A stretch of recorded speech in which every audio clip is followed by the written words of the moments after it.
Ladies and gentlemen, boys and girls, today we have the battle of the SUVs. The small, tiny SUV, CUV. Hey, hello, how are you, V?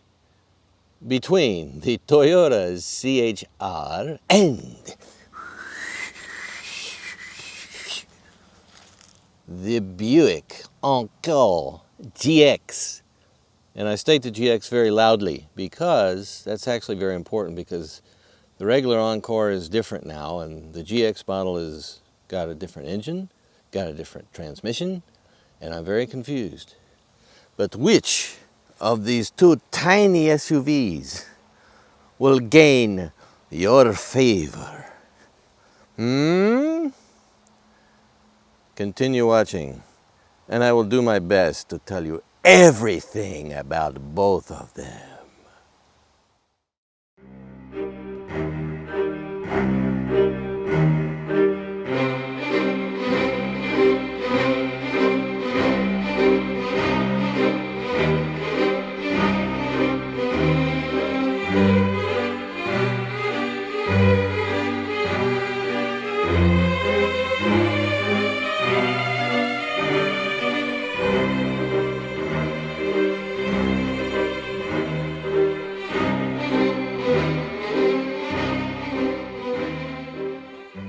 So we should start this battle alphabetically.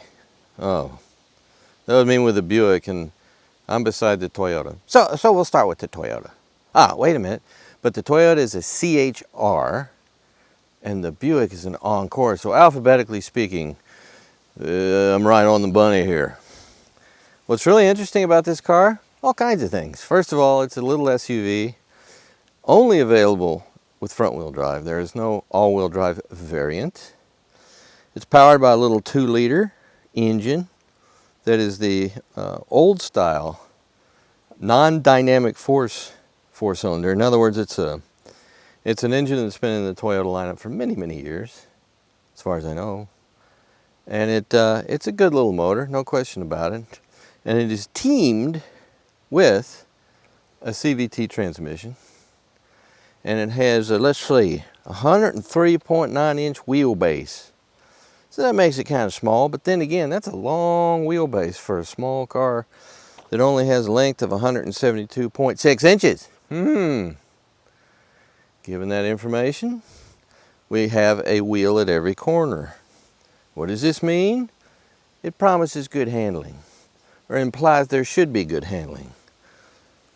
And very well means there could be good handling coming your way. And I love the color on this thing. Hang on, I'm going to look it up. What is it? The color is Blue Eclipse Metallic Black? Black? No. Blue Eclipse is the blue part. So there must be some black on this somewhere. Ah, yes.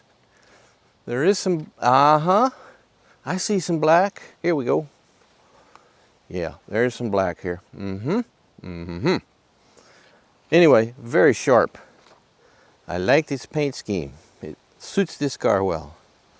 So the big question is, what do we have for our money here? We have an older engine, but a 2-liter non-aspirated, which makes me happy.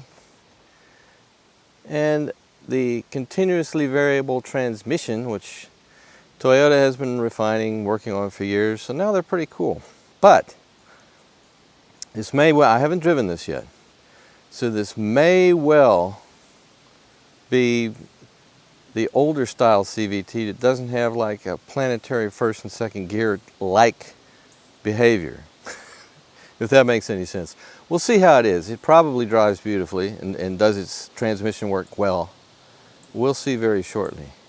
But let's take a look under the bonnet to see this 2-liter engine. I think it's Shark Week, and look at the maw on this thing. Let's get closer to this Toyota, and boom, there's our 2-liter normally aspirated inline 4-cylinder engine. Yes, interesting now. And Like I said, it's a non-dynamic force engine, so it takes 0 W20 oil instead of 0.16. That's one of my tip-offs. Because on these smaller engines, there absolutely is a 2-liter dynamic force engine, because I know I tested it on something not too long ago. But this is a tried and true old engine that is shown to be reliable and delivers very good fuel economy. It also delivers 144 horsepower and 139 pounds feet in the torque department, which sounds a bit feeble, but again, as stated, this is a wee car. It's a little car, and it has what it needs, I believe. I haven't driven this one yet. I'm about to, seconds away, but I have driven them before, and I don't remember them being horrifically underpowered or anything like that. As usual, I'm going to always talk about this because for some reason I'm drawn to it. Here's our little intake runners, made out of modern polymer plastic, something or other. Rust-proof, capable of being formed into exotic shapes. All in the purpose of getting better fuel economy and better efficiency and power out of this little engine. And you see right there, this is kind of alluding to where the cylinders are. 1, 2, 3, 4. See, right there. And in the back, ha! Exhaust and a catalytic converter, but no turbocharger. None here. You're not wanted here. But that's basically it. You're talking about simplicity here. And Toyota decided this was the right engine for this car and a good match with the continuously variable transmission. So we shall see. It's actually a very, very simple engine compared to the competitor over there, the Buick Encore GX, which we will examine very, very shortly. All right, now let's take a look out back. Ah, there's a real nice set of 225/50 R18 Dunlops SP Sport tires. And there's something I got to show you on this car that I find very intriguing and cool. Similar in a sort of way that to the pre-2022 Tundra, we have a real funky little rear door opener device there. Isn't that neat? It's way up high, but it goes in with the styling. That's a styling thing. That's right out of probably the California Design Institute or something like that. Now, who knows where they came up with that, but they love that, and I love that. And of course, if you have a toddler, it's probably a good thing that they can't reach up and open the door and get inside and crawl in the front seat and drive off. So it has a function. It's a baby! A wee function to keep the wee ones out. Now, let's open up the rear gate, shall we? It's not electric. It's not boosted by power, but it's very light and easy to open for anybody. And as we look inside, as you can see, a fair amount of space. A 60/40 seat back fold to increase this space on this very small car. The finishing is what I call typical economy car type finishing. It's not exactly the latest and greatest in terms of how this is covered back here, but it's perfectly adequate for your needs. And unless you plan on living back in the hatch, I don't think it's going to bother you in the least. And underneath here, look at, ooh, woo! Temporary spare, permanent Monroney. Hang on a minute, let's grab this for you. There we are. And what does this wonder tell us? Well, let's see. So this is, in fact, like I said, Blue Eclipse Metallic / black. And it is the limited version, which means it has some nice stuff on it, which we'll get into at the appropriate time. It has a base price of $26,900 with a final sticker price of $28,580. And as you can see, it has a fair amount of equipment. The one thing it doesn't have, which irritates me because I like having it, is a navigation system. However, It doesn't have an HUD or a heads-up display, and I like not having that. So, I'll say it's a toss-up there. But there is our wonderful little car. And sill here, very low. It's a very high liftover. So let me show you. But again, if you're carrying stuff like so, there's my hand and I got my parcel here. You put it down, you don't have to lean over as far to get it out. So that's something. I mean, liftover height is a tricky beast, and it means many things to many people. So while I'm at the rear end of this thing, I'm gonna shut this, and I'm gonna open up. Let's see here. Hello, the Encore GX, so that we can do a direct comparison here. Ah, this one's electric. I wasn't surprised because it's a Buick. It's aiming towards the luxury compact people. And actually, I've seen a lot of Encores running around. They seem to make people happy. The ones I've driven have been very nice. They have almost a premium feel to them, sure. Absolutely. And you might say, well, Boots, shouldn't we compare this car to the Lexus version of the CHR? And I would respond, hey, that's what they sent me, man. This is what I have. So, and they are very similar, and there's a very different price point between these two vehicles. They have a temporary spare too. God bless them. Both these cars are built and designed so that you can keep on going if you run into the difficulty of a flat. No motility kit, no mandatory I have to call the roadside assistance people. You can just swap that sucker out and keep on going until you have time to get a real and proper repair job done to the tire you had. But I would say it's a toss-up as far as room goes. And also, like with the Toyota, you have a nice high liftover, which is a good thing. And so now that we're over here at our Buick, let's take a closer look, shall we? Into all things Buick Encore GX. The Buick Encore GX has a typical, standard rear door. None of this fancy latch business here, you see. It's just like the front door, which is right there. Here's your back door. And there's your opener right there, you see. That's how that works. But it also has a very nice styling to it. And please don't get put off by the hood up in the air, because I'm taking you around to see the motor. And there's something very important I have to tell you about here. This, like I said, is an Encore GX, as opposed to an Encore. Now the Encore, they're basically the same length and everything else. They're basically the same car, except they're not.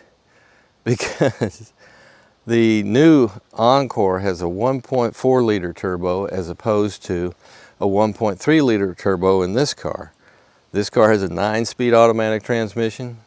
The new Encore has a 6-speed automatic transmission. In the letter, in the information I have from General Motors, they say the new engine makes more power. However, I have gleaned, oh, there's your Monroney. We'll get to that. I have gleaned that this car has 155 horsepower and 171 pounds of feet in the torque department.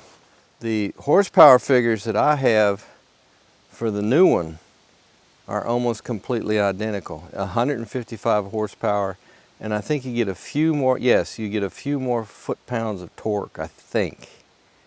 3 more foot-pounds of torque in the new engine. But the horsepower figures are exactly the same, so I don't know what they're talking about when it says it has more horsepower. Something going on there. This whole GX versus regular Encore thing is baffling to me. But anyway, this engine at 1.3 liters is the weeest of the wee. But the thing that's great about it is it's tiny. And so it probably uses less oil than the 2-liter Toyota, I mean, as far as fills go. And it is turbocharged and does make more power and torque than the inline 4 from Toyota. And if you look back here, you can clearly see the turbocharging division right exiting towards the firewall. And it's completely enclosed, much like Chernobyl. So that's undoubtedly there to protect you from, in case we have a nuclear meltdown of your turbocharger. We go around here, and the pistons are probably a lot smaller. I don't know for sure.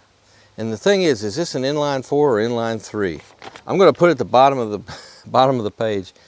I think it's a 4, but it could well be a triple. Let's see if I can determine. I'm looking here, looking, 1, 2, 3. I think it's a triple. Based on my perusement of the, sorry, where are we? There we are. Of the intake system, I only see 3 runners going into the engine, so I'm assuming this is actually a triple. But I will, believe me, before this video is out, you will know what the heck we're dealing with here. But there's our little engine, and as I mentioned, the GX has a 9-speed automatic, and that is a hell of a lot of speeds. Look at the size of that intake there. Woo! That's got turbocharging, give me air written all over it. And the thing about that is, it's weird. As you probably noticed, the automakers usually go to more speeds in the transmission rather than fewer. And they went from 9 to 6 in the Encore GX versus the Encore for 2022. So, I'm confused, but we'll find out. But anyway, did I give you them figures right? Let's see. Now looking again. Yep. 155 and 174. That's what we have here. So it's a powerful little cuss, even though it is a wee engine, a tiny engine. You're lucky, wee man! Time will tell how much this engine will stand up to your thrashing. And if you're nice enough, if you drive it like an older Buick owner, which used to be the demographic for this particular make, almost exclusively, I think the engine will probably outlast just fine if you don't beat it to hell like some of you young people do. But there we go, there's your engine. 2 very different engines. Turbo. Oh, and it does have a HUD, so it's got 2 things on it I don't like. A heads-up display and a turbocharger, and non-turbo, no HUD. So you'd say, oh, Boots, you're so biased. You're so biased with your hatred of the heads-up display, your disdain for turbocharging. No, it's just, you know, I just got my preferences. So let's look further. Let's take a little trip around this Buick, because it's actually a very nicely styled vehicle. One thing I think I noticed right off the bat, just driving these things around, is the Buick seems to have more ground clearance. And again, all-wheel drive, so it has a little more of your light trail possibilities. Here, let me get closer here. We'll go around this thing a little bit. But there she blows. And there's our little blue car next to it there. That's interesting to me. It's almost the same length, but a much longer wheelbase on the Toyota. Fascinating, fascinating. And anyway, here we have the pair. Both very nice looking cars in my opinion. And very swoopy looking. And oh, you know what I haven't done? I did not share with you the Monroney on this Buick. Hang on a minute, let me do that. As promised, your Buick Encore GX Monroney. We're looking at a car that has a little more horsepower, like I mentioned before. Gas mileage, it looks like the CHR is a little bit better. The base price of this vehicle is $30,600 with a final purchase price on the MSRP of $35,370. So it's several $1,000s more expensive. Is it got more stuff on it to justify this difference? Yeah, it probably does. And it does, at the right off the bat, it does have more horsepower, more torque, and all-wheel drive. So that's thousands of dollars right there. But we'll see what the overall driving impression of each is like. But it's nice that the Toyota is actually under $30,000, which is becoming a very rare thing. But I'm not saying that this Buick is overpriced, because it's a Buick, man. It's got all kinds of nice things on it, including the power liftgate that I just opened to reveal the Monroney for you. And so it's more of a luxury car, you might say, as I mentioned. Did I mention this? Maybe it would be more appropriate to compare it to a Lexus, but I don't know. Hard to say, really. If the Toyota turns out to be just a total econo box, wee SUV, then maybe that would be a point, but we'll see. Onward. Right then, see, this is what I've done. I've taken this door here and I've opened it right up on this Toyota. And here's our back seat area. Now, in this case, I've taken the liberty of moving the passenger seat all the way back.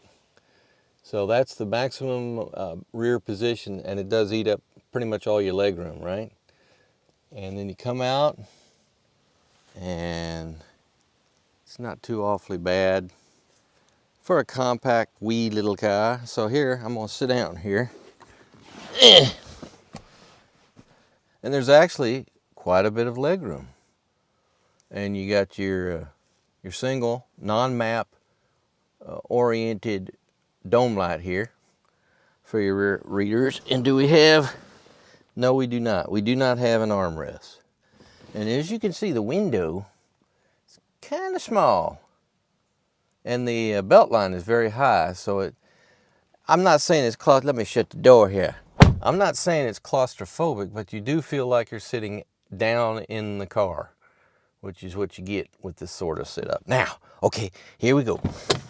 Here we go. Now, on this Buick over here, I've taken the liberty of, since I'm coming in from this side, here, I'll do the same thing. We gotta have continuity here. So here, I'm opening the door now, and I have moved the driver's seat all the way back. So you see what I've done there? So it's on the far side so you can have a look at it. And it looks almost identical to the Toyota in terms of not having a whole hell of a lot of room there. But it has very nice upholstery. I believe the rear upholstery of the CHR is a vinyl type derivative, and this I believe is leather. Now let's get inside here. Window is larger, so adds a feeling of spaciousness. And like with the Toyota, there's quite a bit of headroom. And legroom and everything else is pretty much the same. They're pretty close, these two, but this feels to me like you actually have more room back here. Not by much, you understand, but some. And here we have, my friend, the armrest. Folds down. It's at a pretty good level, I must say. Very comfortable. And the belt line is so much lower in this, so again, that adds to. So the CHR feels a little more cave-like, but not horrific. I mean, there's still enough room back there for people, no question about that. But the Buick does feel like it has a little more room. So, where did the extra wheelbase go on that CHR? I'm not sure. I'm going to have to check the cargo actual dimensions. I'll tell you one thing, this door does not open as widely as the CHR does. And there we are. And now, I want to go back over here just for a second. You see what I mean? It seems a little cavier in here. I'm going to sit down one more time. Yeah, both of these compacts have pretty decent room considering they're compacts. Hi there, how are you? So there you go, interesting. Actually, neither one of these doors opens all that wide, to be honest with you. I thought the Toyota was a little wider, but it's not. So, interesting. This is gonna be a battle royale, isn't it? They're so similar, and yet they go their separate ways. More coming, hang on. As we all know, the instrument cluster is the windows. to the soul. Or it can tell you what your car is doing. In this case, on the Toyota CHR, we have beautiful, classic, analog, mechanical instrumentation. Very fitting for a car like this, and it is supplemented by a very large central trip computer. I call them trip computers, but they're actually a much more accurate way of putting it, I guess, is just an information center, so that you have a bunch of different things you can access. Sorry about that flare there. I need both hands for this. What we have is a way of accessing information on the car, such as, it is now telling me my audio is off. I knew that. Our cruise control is off. Our lane departure warning system control item is off. There are no messages. There never are. Say like, hey Boots, how's it going? Want to have dinner? No, nothing like that. And then we have the drive mode selector, which is normal, sport, and echo. And I have it on normal. If you go to sport, nothing really happens in terms of the instrument cluster or anything like that. All kinds of things. It automatically grows 2 more cylinders, and the rear tires get larger even though it's front wheel drive. Well, anyway, no, nothing. Trust me when I tell you, nothing occurs. And this is our after I reset the trip odometer, we've been getting 30.5 miles per gallon, which is very respectable. And so that's the information center basically. And if I go back one more, let me see one thing. What does this do for us? I don't know. But anyway, there's our instrumentation in a nutshell. And if we go over here, we have our climate control system, and on this particular limited model, it has an automatic mode, and you set the zones, and they of course can be done together, synchronized as they say, which is what I have now.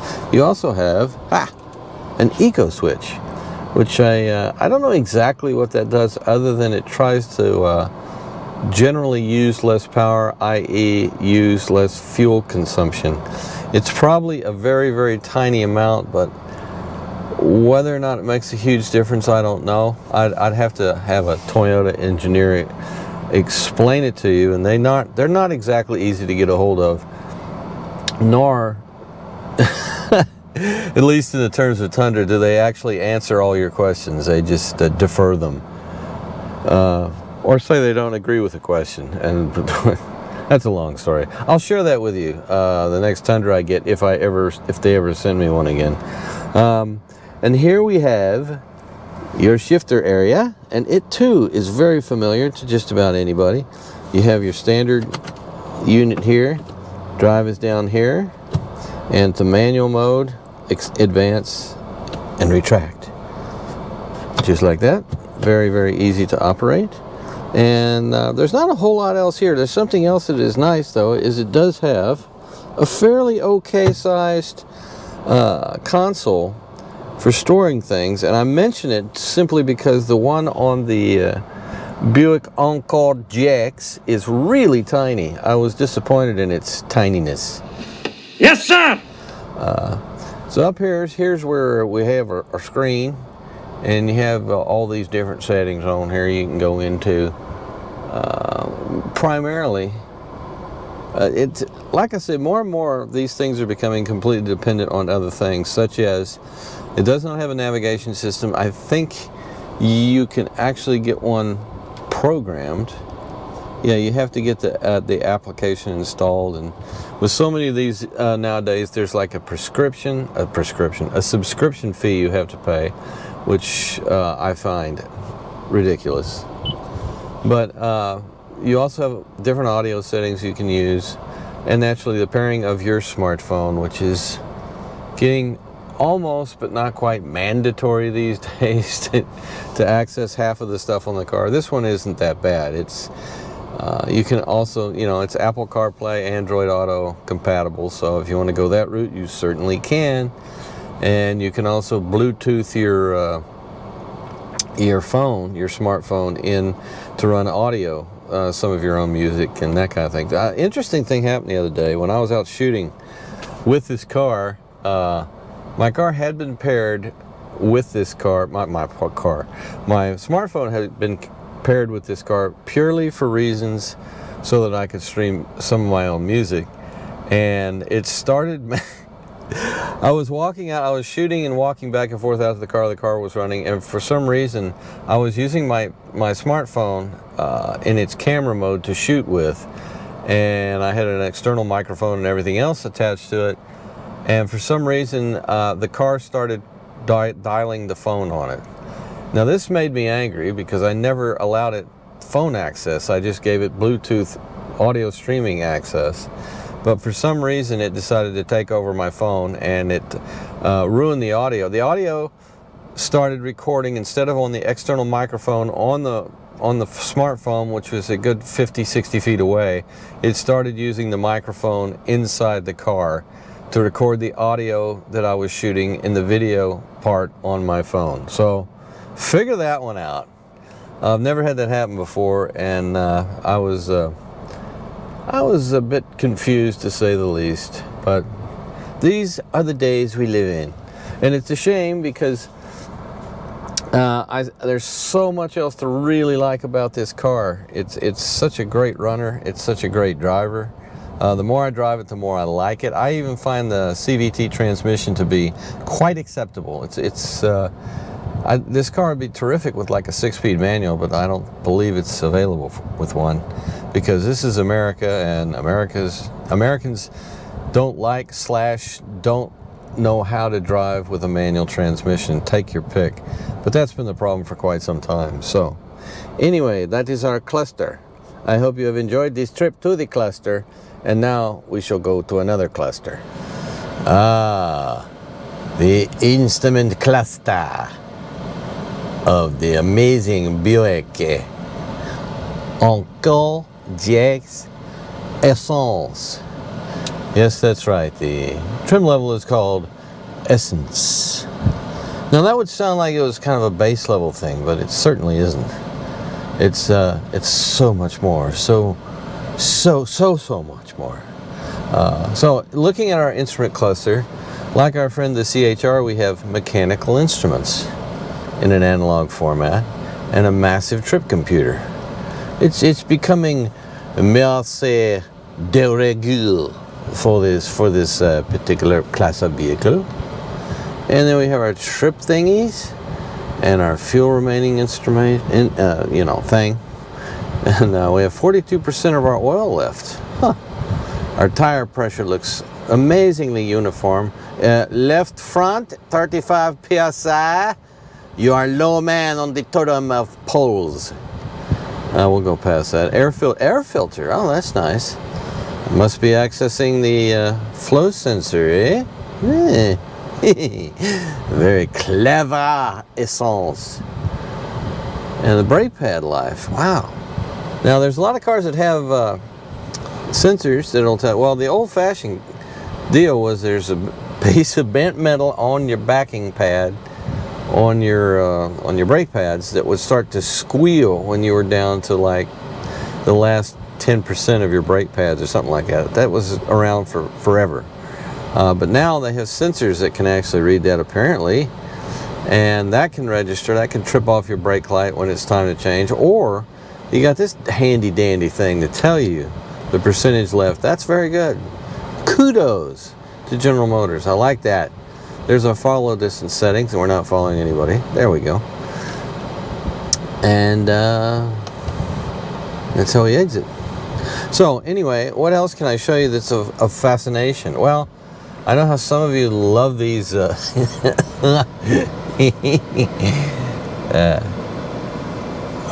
wonderful heads-up display. I don't know if you can see that or not. I'm assuming you can. I know one should not assume. I know, but I can move it up. I can move it down. I can change the information. Look, oh, this is still my favorite. You know, this, you may remember this from the terrain, although I think only 11 people saw that. Here we go. Look at there! Woo! 3,000 RPM. Can I make it? Yep. There we are. Well, anyway, and the coolest thing of all about this is this. Bye. Yeah, I like that. Now, we have a small but very, very excellent central display screen that is accessed via touch. There's no weird stuff that you have to play with, like a trackpad or a commander control or an iDrive, any of that. It's just nice and straightforward. You just press the button. And this one I've discovered is off times. It's doing a beautiful job now, naturally, that it's on camera, as do we all. But this is this. I've had a little bit of trouble with it on and off, just with I would press it and press it and press it before it would act. I didn't, I think, have my finger exactly in the right place. It's one of those kinds of touch screens that requires a degree of precision in your pressing. If you're not just near it, it doesn't like it. And there's other GM systems, I know on Cadillac I've had in the past, you get your hand even near it, the thing. But they're constantly upgrading that particular operating system, trying to get it right on Cadillac. I think they've gone through the U-Connect or whatever it's, no, that's Chrysler. I've forgotten what Cadillac's is right off the bat. But they are constantly changing that to try to get it right. And I give them credit for that, but if you get one of the earlier versions, you're stuck with it. Unless a software update will fix it. So anyway, we drop down, and there's a beautiful climate control center. Again, with all the requisite stuff right there, right handy, right in the same part of the dashboard as on the CHR, so you know where it is. Most cars are putting it there. See, this is the kind of standardization I'm all behind. And we also have a similar conventional shifter. There we are. Now this car does not have a manual range. That seems strange to me, but it's okay. But if you go down here, you can go into low. And I guess that's for crawling along up Kilimanjaro in all-wheel drive. I don't really think that's what it's for, but. And we do have our little switch panel down here with things like you can. Right now, I put it on all-wheel drive, and there's a big reason why. Now it's on two-wheel drive, which means it drives with the front wheels only. But this car has an unusual amount of torque steer for any vehicles I've tested recently. What do I mean by torque steer? Torque steer is when you apply power, the front wheels tend to, one of the two front wheels tends to spin far earlier than the other one does. And even if it's a very, very subtle spin, that is just attracted to attracts the traction control system to shut it down a little bit, you still get this pull to one side or another, and it's kind of annoying. And I thought you could completely cure that by simply putting it in all-wheel drive, then that will stop. Well, it didn't stop completely. It's just the way this car is. And I think a lot of that is because the little triple with its turbocharger, when the power comes on, it really comes on. And it just, for a brief second, overpowers the rest of the system. So, you know, could it be this particular unit? Yeah, it's possible, but I doubt it. I think it's probably, I think it's a characteristic that goes along with this 9-speed transmission and this 1.3 liter turbocharged inline triple. That's where that comes from. So, anyway, very nice instrument cluster though. It's very normal, very no Flash Gordon here really. Just good, solid information, and a lot of it, as our brake pad thing showed us. There's a lot of good information in there that's very useful for you. So, nicely done, Essence Encore GX. So I've heard tell there was somebody on the YouTube that said that this Encore GX didn't have a manual mode in its automatic 9-speed transmission. Well, that person was a liar. Well, that person was me, actually. Mea culpa. Here we go. Here's the thing right here, your plus and your minus. I don't know how I missed this, other than I blame no one but myself and my entire staff, which is me and the dog. Not the blue dog, not the red dog. The red dog has just been sleeping all the time because she's old and she's tired. But that was my fault. But anyway, let us access the manual mode now that I've said that it has one. You put it down in low, and as you can see in the lower right quadrant there, it says L1, L2, L3, L4, L5, L6, L7, L8, L9, and that's it. Now how do you get back to just drive? Just like that, back to drive. So I believe the L setting is what you use to go into manual mode. Why it says L instead of sport or something, I'm not sure. But I'm going to test this right now again to make sure that's exactly what's going on. But I believe it is. But I apologize. I apologize to Mr. General Motors. I apologize to Mr. and Ms. Buick, because I know they have a lot of little Buick kids running around. And I apologize to the Encores and the GXs. Anyway, it does have a manual mode. I knew they wouldn't leave that off. Everybody has a manual mode these days. Well, most cars do. Anyway, that's that. Don't forget that. Very important, manual mode. Yes, thank you. As you can see, the heads-up display is a heads-down display, is a inactive display, as we all will be inactive someday. But we're in our little Buick, and it feels very different. It's amazing how different these two vehicles, the Encore GX and I still can't get over this Encore versus Encore GX. It's very perplexing. Think of the GX as the triple that's smaller. Not a good slogan. That's why I don't work for any marketing companies. But compared to the CHR from Toyota, they're just, I'd say they're different vehicles, but they're really not. They basically are kind of going after the same general demographic in terms of they're compact, and they have a degree of flexibility as far as cargo capacity. And they're both aimed at being very economical to own. In a large part, I should say, to really good fuel economy. Not hybrid level, you understand, but very good. This Buick feels taller, and what you get out of that, though, is it leans quite a bit, but it still sticks to the road pretty nicely, and you get a little extra ground clearance for those that live in a situation where they could use a little more ground clearance, or if you want to go off-road in a very light manner, what we call trail work. You have this opportunity with the Buick to go further down the trail than you do with the Toyota, which has got, even though the undercladding of the car and stuff will protect you to a certain extent, overall it just doesn't have as much ground clearance. But boy, can you feel it when you're driving, because the CHR feels much more stuck to the road by comparison. And so for the urban dweller,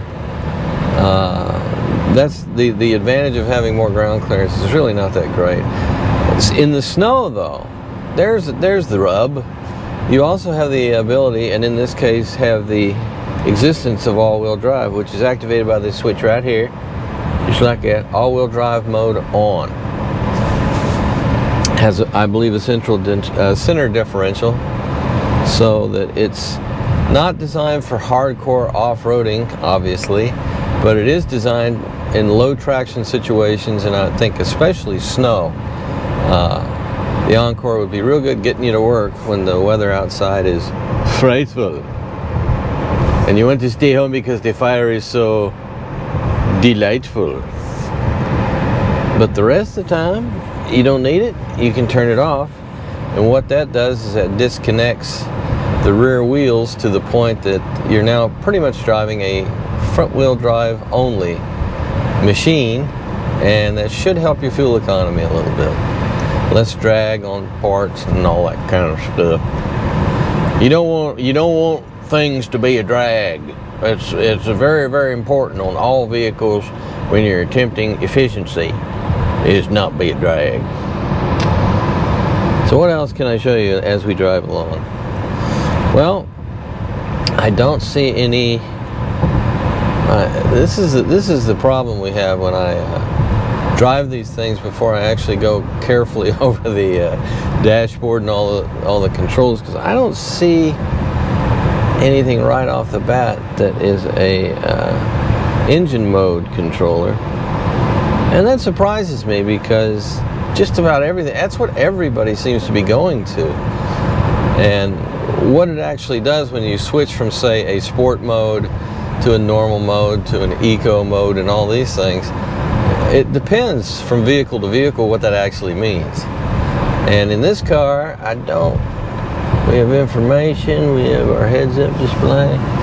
There's nothing readily available to switch your mode that I can discern just driving along here. And I'm not going to look too hard for it at the moment because I need to pay attention.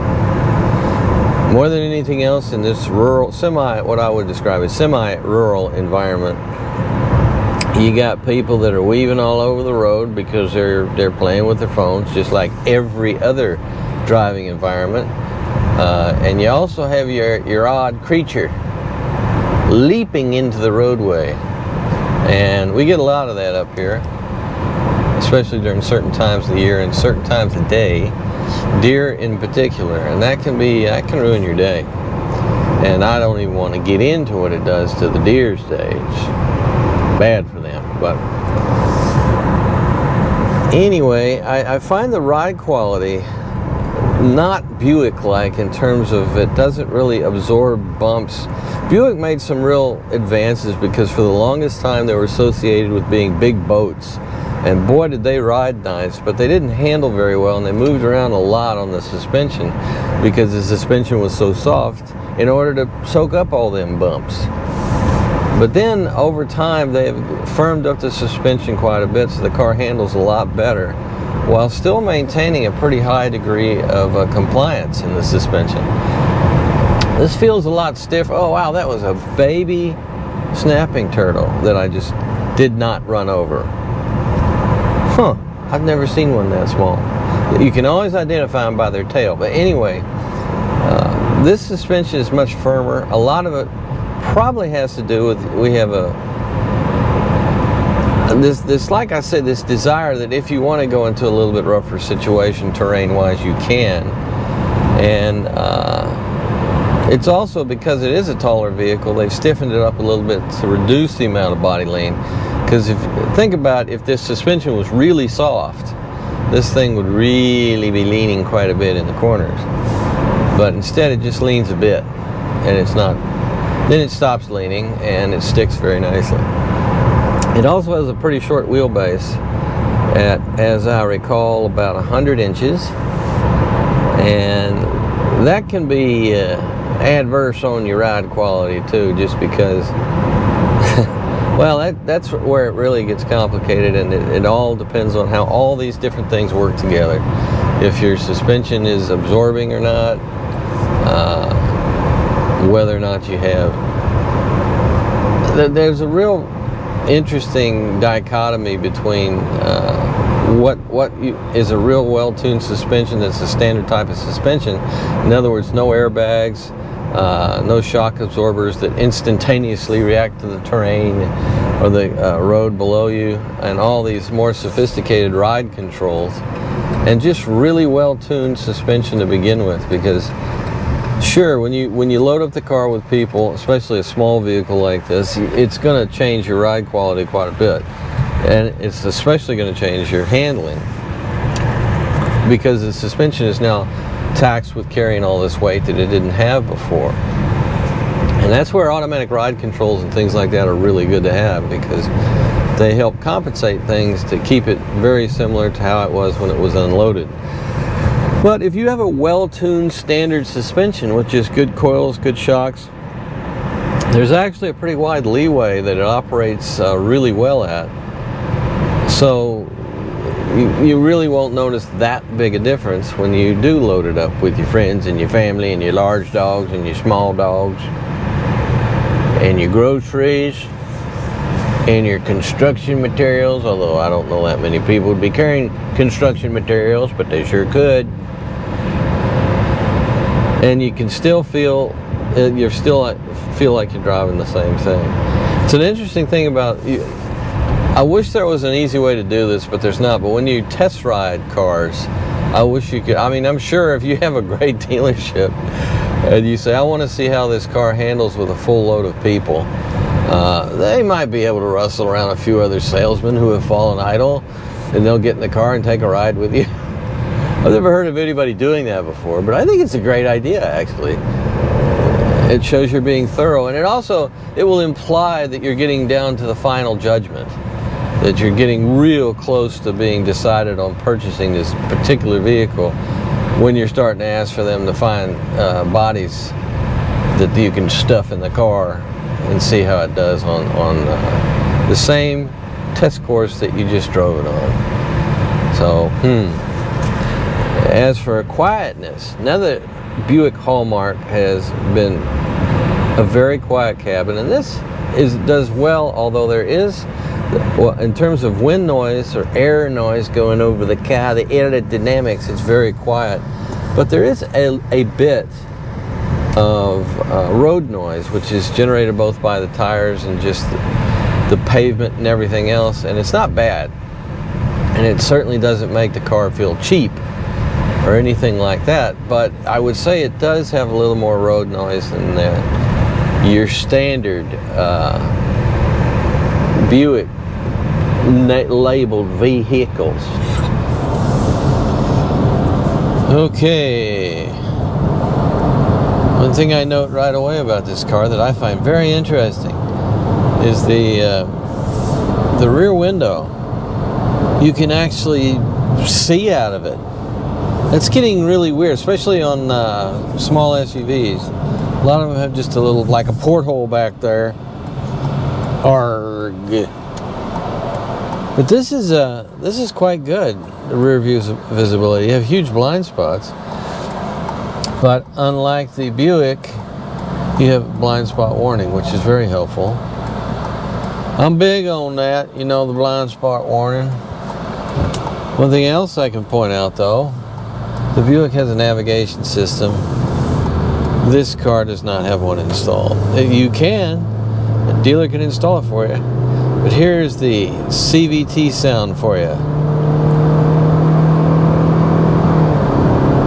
See, it sounds like it actually shifted like a normal car, but that doesn't really happen. So what kind of transmission do we have here? Do we have one of the newer generation CVTs from Toyota that has some primary gears that are actually gears? I don't know. You know, these things are getting not necessarily complex, but a bit, what is the proper term to use? Perplexing? I don't know. I don't think they're necessarily that more complicated, but they do have a more natural feel that we're used to in terms of transmissions, automatic transmissions, and the way they shift. Because it's very strange with a full CVT, you just got a couple of belts on drums that change their diameter to change the ratio. That's why it's continually variable by definition. And this is a true continuously variable transmission, by the way, unlike the CVTs that you'll find on Toyota hybrids, which are primarily electric. And that's why, if you've ever wondered, you thought, well, if I have a hybrid and my let's see, my electricity part quits, I can still motor along and get to help just using my gas engine, right? Well, actually, no. The transmission needs to have access to the hybrid system in a functioning mode in order to do the transmission things. Reverse is a little different. Reverse, I think, is a direct drive sort of. I don't know. But anyway, we're not talking about hybrids here. There's a non-hybrid vehicle. Press map and you see you ain't got the navigation app is not installed.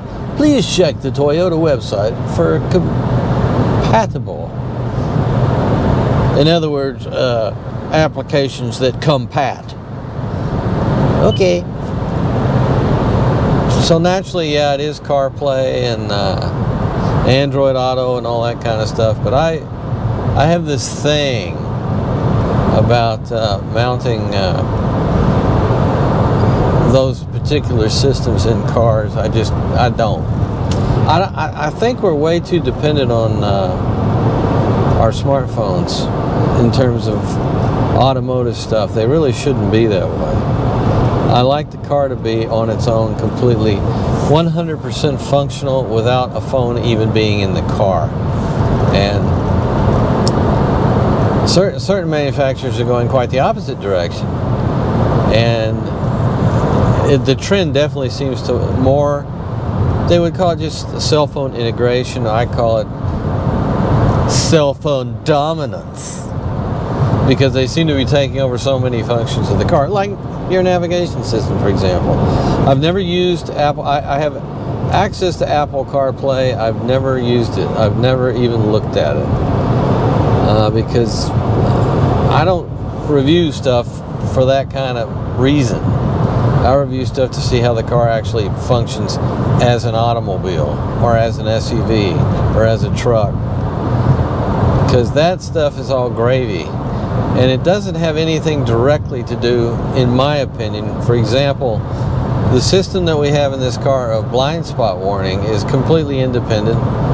It's part of the car, you know. It doesn't have anything to do with your smartphone. Everything in this car, the adaptive cruise control, all the stuff, the higher function safety items are all completely independent from a cell phone. And you don't need to have this car connecting to the internet at all. You can. It's available to you. Matter of fact, let's have a look here. Wait a minute. Oh, we're there. I'm sorry. I love it. The car's looking at you. Wait, what's the matter with you? Why are you keeping hitting this button? I'm here. I'm where you're pointing to. Apps, phone, info, and setup. Will it let you set up anything while you're driving? Yeah, a few little things. Yeah. There's your tooth of blue. And there's your phone. And most people I know do, I hook up my phone in this sense. I tell an exaggeration earlier about I don't use my phone at all, or whatever I said. I do use my phone for one thing, and that's to stream music and podcasts via Bluetooth to the audio system of the car. I pretty much always hook that up.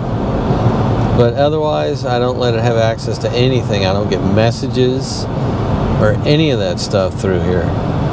And that is because I just don't like doing that. I mean, you got to remember, my lifestyle is such that I'm driving a different car every week. Sometimes 2 different cars in a week. And I don't want to have to remember to pull all my data out of there. And I never, ever, ever, when I do hook up via Bluetooth to stream stuff, I make sure it doesn't have any of my contacts or anything like that, because I don't want it to. It is evil. Much like the Buick, the cabin is very quiet, but there's a little more wind noise in this than there is in the Buick, but it's not a big difference. And road noise is also there, but here's what I'll say. It's completely arbitrary, but I think it's true. I think there's a little more road noise with the Buick and a little less air noise, whereas, and the exact opposite is true with the Toyota. There's a little more air noise and a little bit less road noise. The bottom line with both vehicles is they're appreciably quiet. The transmission is louder on this, of course, because it's a CVT, but not near as loud as they used to be. CVTs used to be really noisy and really rubber bandy. And they've gotten so much better. And they are champions, the CVT transmission, champions at fuel economy. They do a really good job. All right, we shall now activate. Where is it on this car? Oh, wow. It uses the old conventional Toyota style cruise control, which I've always liked because you don't need to look at it. It's very, very sound and easy to use, and it's completely separate from everything else on the steering wheel, so you won't hit it by mistake or hit the radio by mistake when you're trying to adjust the cruise control.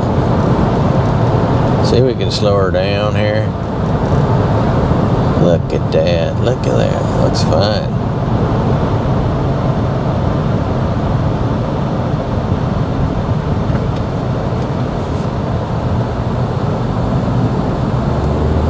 It's always interesting to see when you hit the resume function on any car with cruise control, which is pretty much all of them now, how long it takes it to come back up to speed. Some vehicles do it, and I think a lot of that depends on the drive mode you're in. We're in the normal right now, as opposed to sport or eco. I think those are the three I just looked at a minute ago. Oh, it's right in front of me. Well, we're on normal right now. Now, if we were on eco, it is quite possible that it would take longer for it to come up to speed back when you hit resume on your cruise control. And it does that just to save fuel. The more gradual the acceleration, the less fuel you use. But if it was in the sport mode, would it actually go back up to speed much faster? Because it does not care as much about fuel economy? Perplexing questions indeed. And we now have our cruise control set. Now where do you adjust? Where do you adjust that thing on this? Oh, there it is. Well, you do have one control here that pertains to cruise control, which is your following distance. There's one bar, 2 bars, and 3 bars. There we go. I still don't know if the bars are actually average car lengths, but all I know is you get more bars in front of you, you're gonna be further behind the car in front of you. Any less bars, you come up right behind her there. That's how that works. So, and we're now turning, by the way, about 2,300 RPM, 24, 2,000. See, you don't even, there's no shift that you notice as far as in your seat of the pants thing, because of the nature of a continuously variable transmission. It just slides on the belt a little differently, and it is, of course, electronically controlled for your convenience, won't you?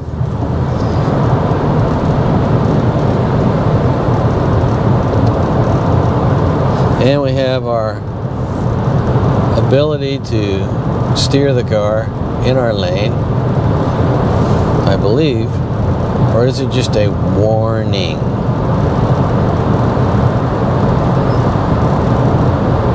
And there's our blind spot warning working perfectly. Yes, it is steering the car now. Now this has been an improvement with Toyotas because, as I've mentioned many times about lane tracing and anything that's steering the car for you, you sometimes get this. But this seems to be doing, and Toyota used to be guilty of this, seems to be getting better. I'm getting impressed with the improvement. Well, that's interesting. I just noticed on that school bus I just passed that they have a camera array on the side of the bus that looks both forward and backwards, so they can keep our eye on kiddos when they're getting on and off the bus. That's great. That's a very nice feature on that bus. So if you're looking for a bus, a school bus to buy, I'd get one of them. That's one of them yeller ones. I don't know which. For the longest time, they were on the chassis of the International Harvester. It wasn't the Lodestar, I don't think. Lodestar 2, I think it was. But now there's some other company that's pretty much got that wrapped up. And have you noticed all these other improvements they've made? Some of them have really, really low hoods so the driver can see over the front very easily. And all kinds of glass so the driver can just see in general better. I'm impressed with that. So, very comfortable. I noticed on this particular road surface it is a lot louder. So, this isn't up there in in tundra territory, because the tundra is really quiet. You know, more and more manufacturers are using a type of glass windshield that I think has two panes. There's something going on with it that makes it a lot quieter, and it's of course come replacement time.